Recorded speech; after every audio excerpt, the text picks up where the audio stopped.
Well, let me first say good morning to you. It's wonderful to be here amongst friends, a lot of new friends, many old friends, and I have been looking forward to this time together with you. Let me first say thank God for Wesley Biblical Seminary.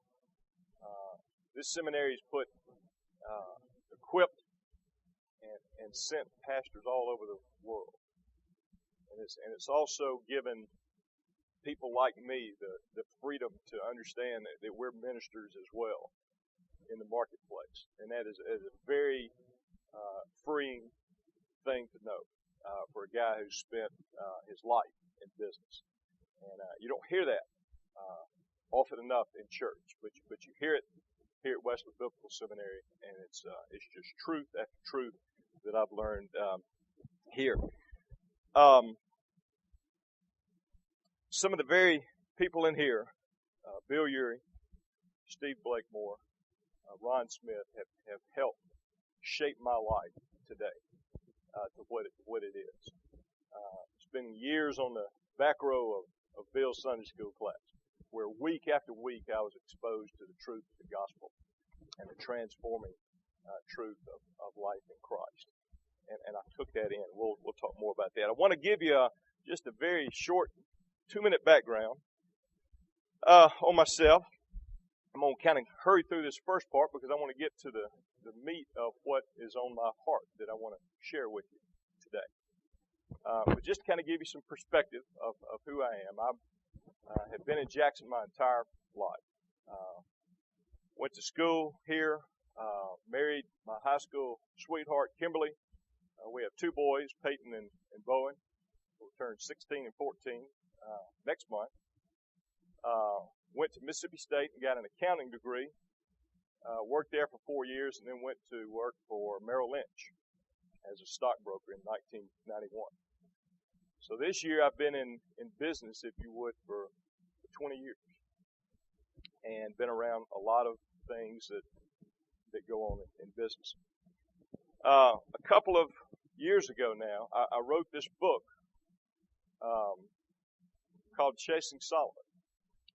And it was like I was more of a scribe than an author, because it was years and years of thought and reflection and things that would come to me, and I was just writing them down more than I intended to write a book. It was a personal self-journey on what I had gone through for so many years, and I wanted to get it down for me.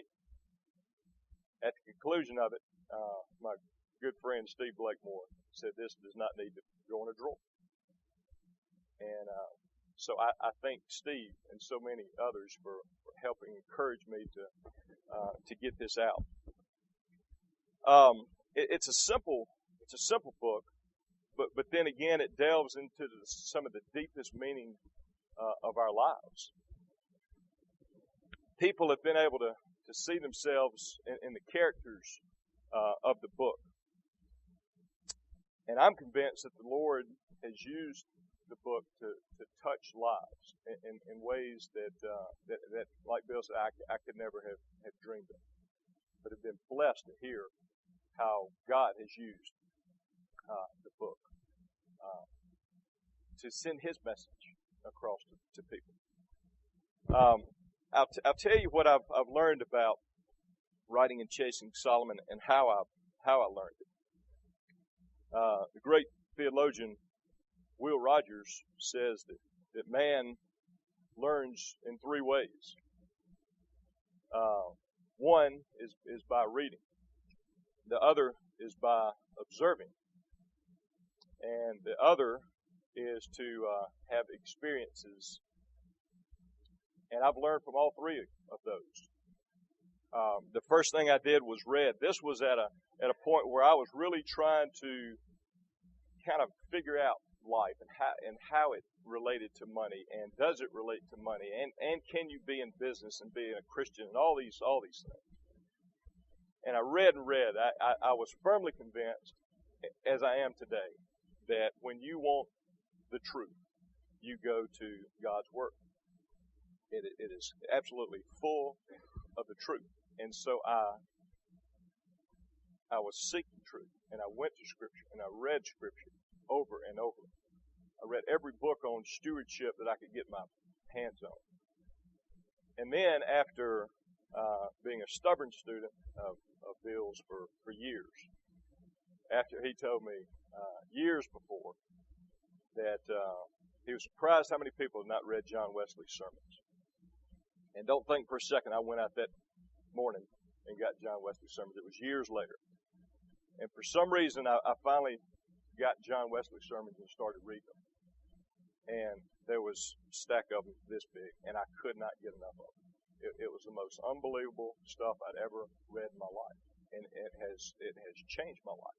The preaching of John Wesley and the things that he said were just something I regret not doing it years earlier when he told me to first do that.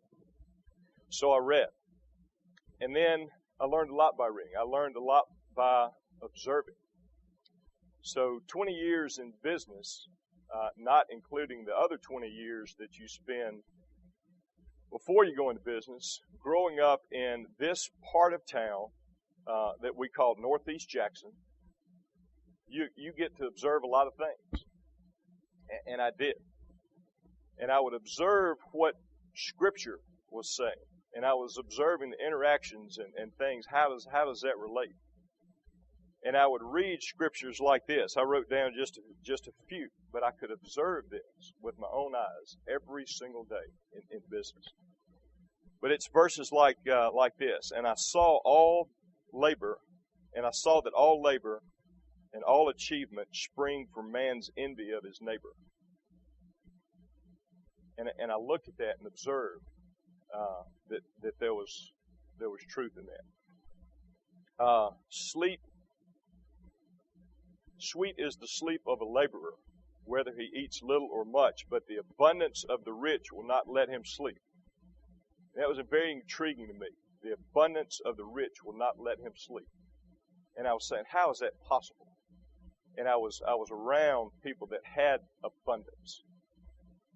And the intriguing thing, marvelous thing that you learn from that is it's not all glitter. And here it was, people that had for a lifetime spent their life accumulating things and had an abundance of things and were miserable and constantly worrying about stuff, not sleeping. And I thought about that verse. Another one, whoever loves money never has enough. Whoever loves wealth is never satisfied. And then one from Timothy. People who want to get rich fall into temptation and a trap and into many foolish and harmful desires that plunge men into ruin and destruction. I've been, growing up in this Northeast Jackson part of town, I've been around affluent people my entire life. I went to school with people that had money, had 20-year working career in money. I've had a tremendous diverse group of clients, some that had more money than you can imagine, and were miserable people. And then you had some that had a lot of money and had a tremendous perspective for it. Knew why they had it, knew it was a gift of God, knew it was God's to begin with. And the freedom that those people had as compared to others that had money. They were generous. They realized it was God's kingdom money. And they used it for God's kingdom. And got a joy from that I've never in my life seen. And then for 40 years, I had a grandmother that I was able to watch. She lived to be 98 years old. She's written about in the book. The book is actually a tribute to my grandmother, who we call Dee. And it was 98 years of a selfless life lived right in front of me. And from our American definition of success, she was not. But I can tell you, from the bottom of my heart, she was the richest person I've ever known. and didn't have anything, and was the richest person I've ever known. And I got to see her live that life in front of my very eyes and grow up with a woman like that. And I always say that Dee had a way of preaching with her mouth shut. You know what I mean by that? And she could do that better than anybody I've ever known. But was a tremendous minister. Experiences, personal experiences that I've got more than you have time to hear. But thankfully, I was able to at least have a small enough amount of wisdom to know that you can learn from the mistakes of others. And so I viewed people, and I watched, and I met with them, and I talked to them, and I interacted with them. And I tried to learn from the mistakes that they had. Other experiences, things like mission trips that I was fortunate enough to be able to go on at an early point in my career. And it was mission trips to third world countries that forever changed my life. And to be able to see and get out of these ghettos of affluence that we live in, and then to be able to take kids, our own kids, and get them out of these ghettos of affluence and see what the world is like, see the need in the world, see everything that we so inclined just to stay in our little comfortable worlds and not get out and see. And I had those experiences. That's how I've learned what I have learned in writing Chasing Solomon. The book talks about a lot of the different conflicts that we have with money. And people can relate to these characters in there because they live these stories every day of their lives. But the book points to a life in and through Jesus Christ as the answer to finding the good life. Jesus said, "I am the way and the truth and the life, and there is no other way." Okay, so I want to kind of get through that part so I can kind of tell you the heart of what the Lord has laid on my heart about this. And I'm thankful that I get to share it because I think that there is a lot at stake here with this. And I believe we can still learn from Solomon. When Solomon turned his heart away from God, he not only hurt himself, and he not only hurt his family, but he had an entire kingdom that was finished. And so I think we need to make sure that we learn from Solomon. And ask the question, is that where we're heading in America today? So many of our lives, and the people I know personally, with having grown up in this culture and working and living with these affluent people every day, and I've seen firsthand individual lives that are so hurt because of these things. I have personally seen families that are torn apart because of these things. I've personally seen kids grow up in a culture that their parents grew up, and nobody ever breaks the cycle. It continues, it continues, it continues. And we've got a whole generation of new kids growing up in the same kind of junk and out-of-control culture that their parents did, and who's going to break the cycle is the big question. And what is at stake, and how much life, real life, is being missed because of that.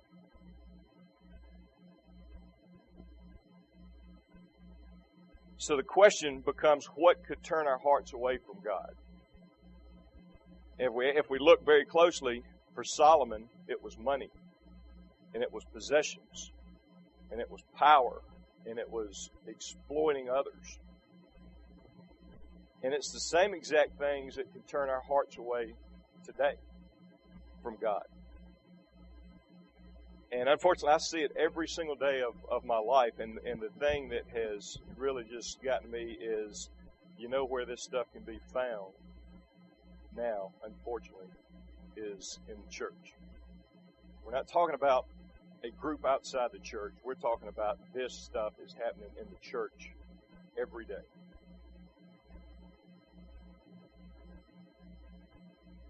Back to the verse in 1 Timothy. People who want to get rich fall into temptation and a trap and into many foolish and harmful desires that plunge men into ruin and destruction. And how true is that? And unfortunately, I have seen that firsthand. I have personal friends that have gone to prison because of the entrapment of possessions and money and greed and all that comes with that. And they're high-profile cases. But I also have a lot of other friends that are in prison every single day, but not behind bars. But they're in these own self-imposed prisons of consumerism and materialism and chasing the Joneses. And they're not any more free than the guy that has been sentenced to a lifetime in prison. And I think that they have innocently bought into the lies that culture sends them. That somehow, mistakenly, life can be found in possessions, in this accumulation of wealth. And so they spend their entire lifetime in this conspicuous consumption mode. Trying to keep up with the Joneses, thinking that somehow they'll find the good life in that. And no matter how much stuff they get, they still come up empty. And it's the same conclusion that Solomon came up with.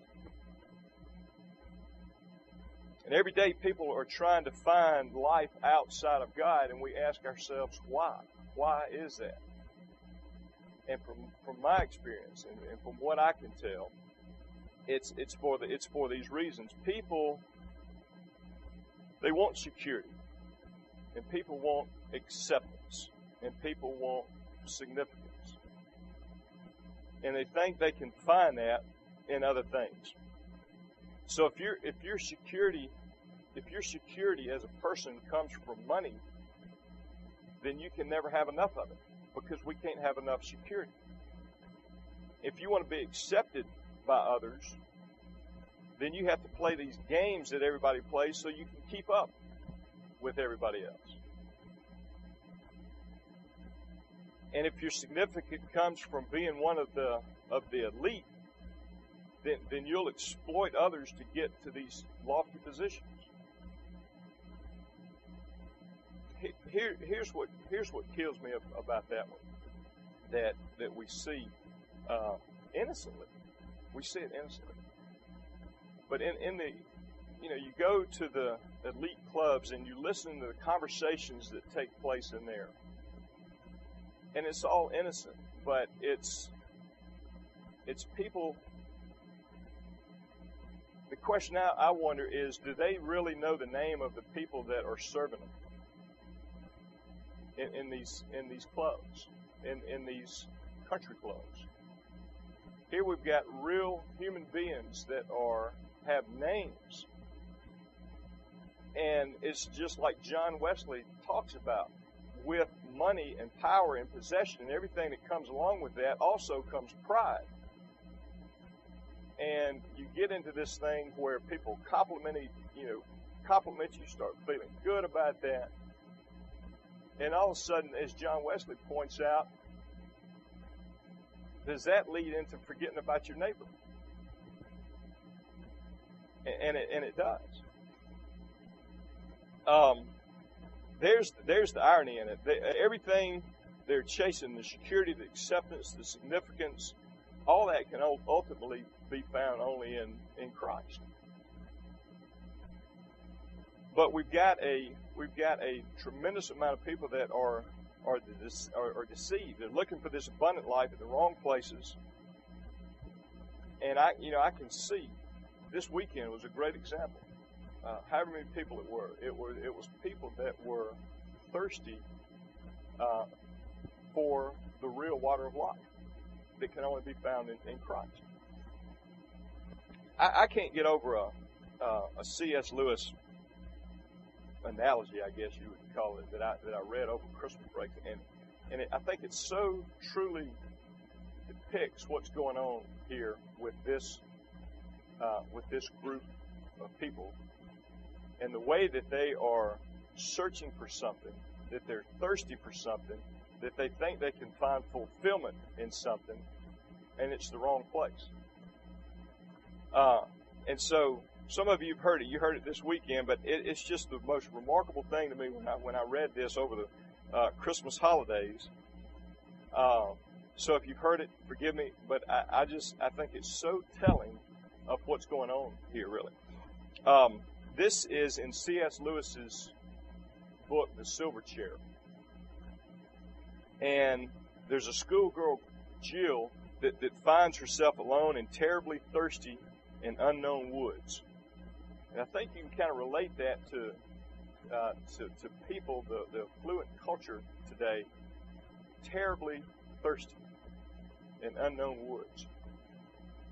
She comes upon a stream, but between her and the water sits the great lion. Though her thirst is overpowering, she stops in her tracks, too fearful to advance or to run. If you're thirsty, you may drink, says the lion. The terrified Jill wants assurance that she will not be eaten. Will you promise not to do anything to me if I do come? I make no promise, the lion answers. I dare not come and drink, Jill replies. Then you will die of thirst, the lion tells her. When Jill says she will go and look for another stream, the lion responds, there is no other stream. And in personal dialogue with buddies, good buddies, that, the thing about ministry and where God puts you in your vocation to minister is, you've got relationships, and they're established. And it just so happens I've got a lot of relationships with this group of people because of business and whatever. And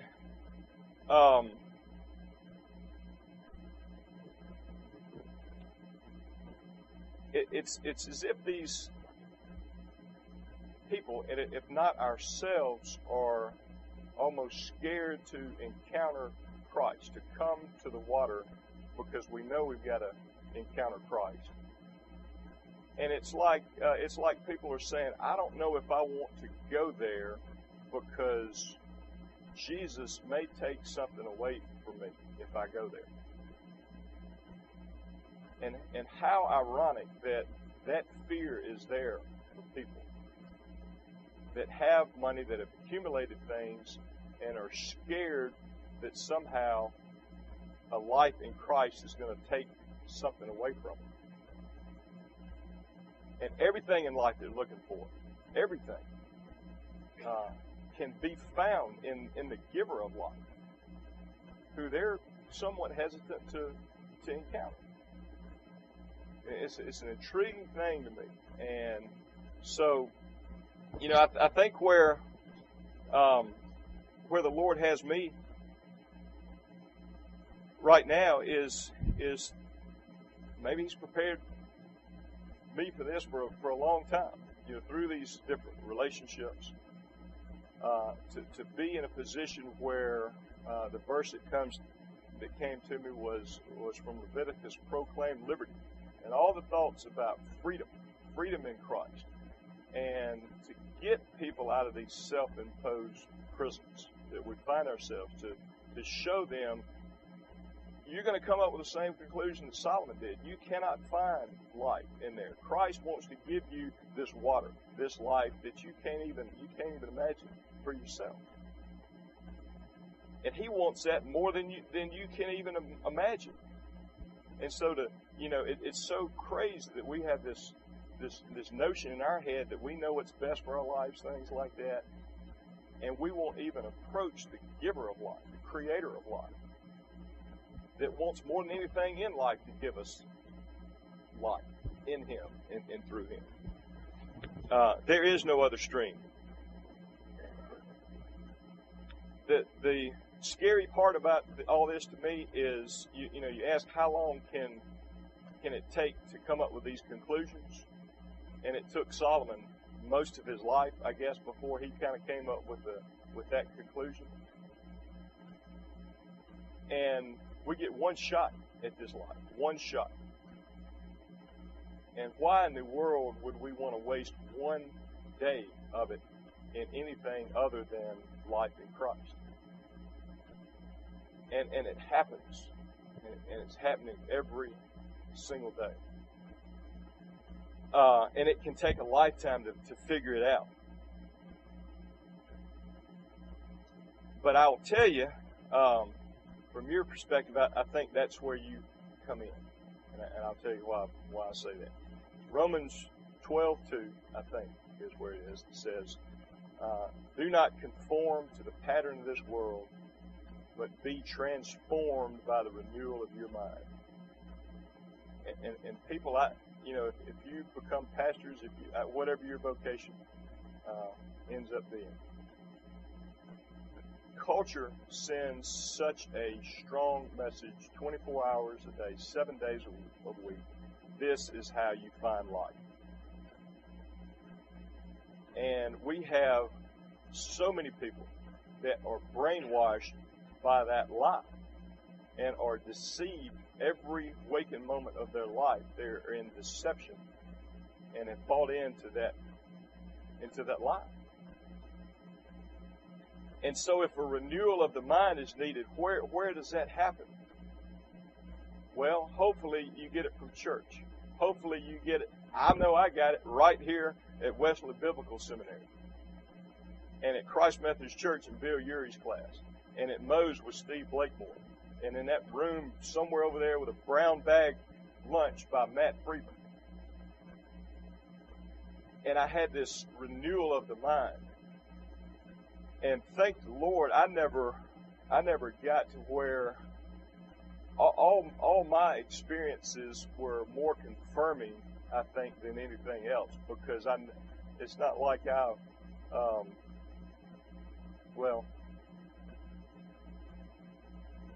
as seminary students and pastors, it is critical. I'm telling you, from a guy that was in business and has been in business, people, and not just business people, all people are seeking the truth. They are seeking a renewal of the mind. And who's going to give that to them?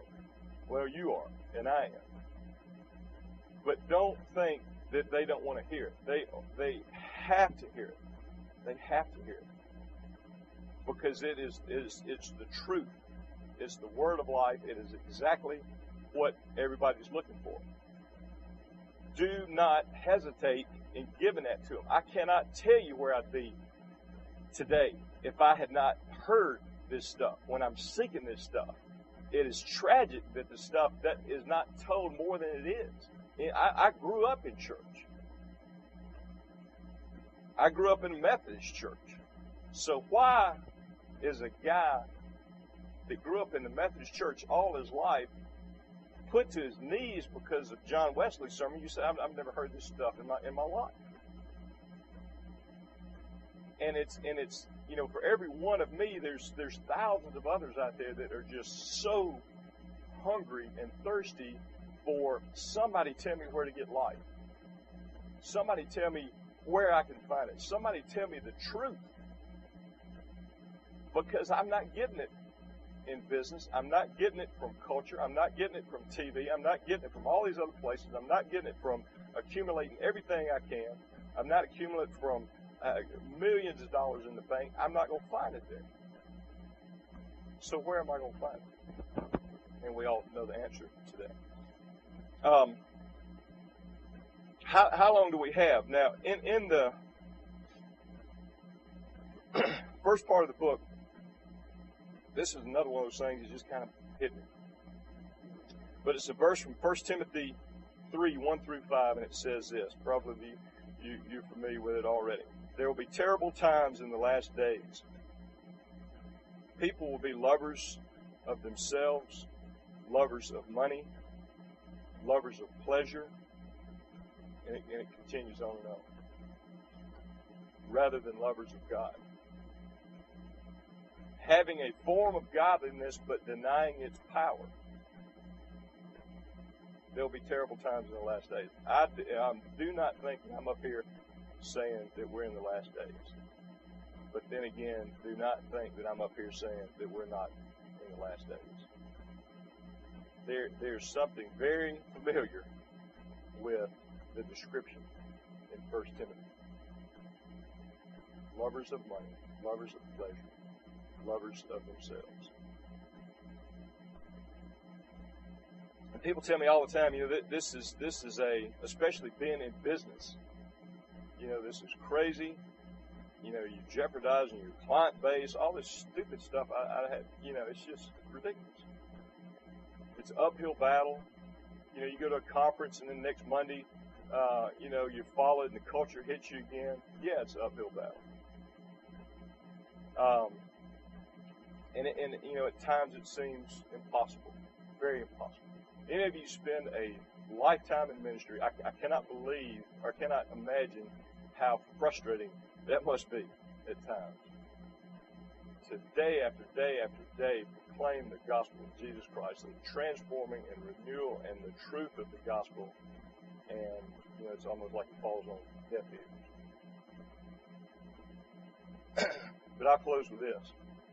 And it's the same hopeful message spoken by Jesus himself not long after telling the rich young ruler that it's easier for a camel to pass through the eye of a needle than it is for a rich man to enter the kingdom of God.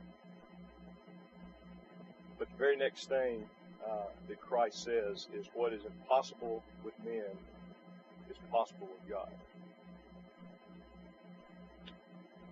So I would say this: God bless you as you continue to point others in the very one that says and is the way, the truth, and the life, Jesus Christ.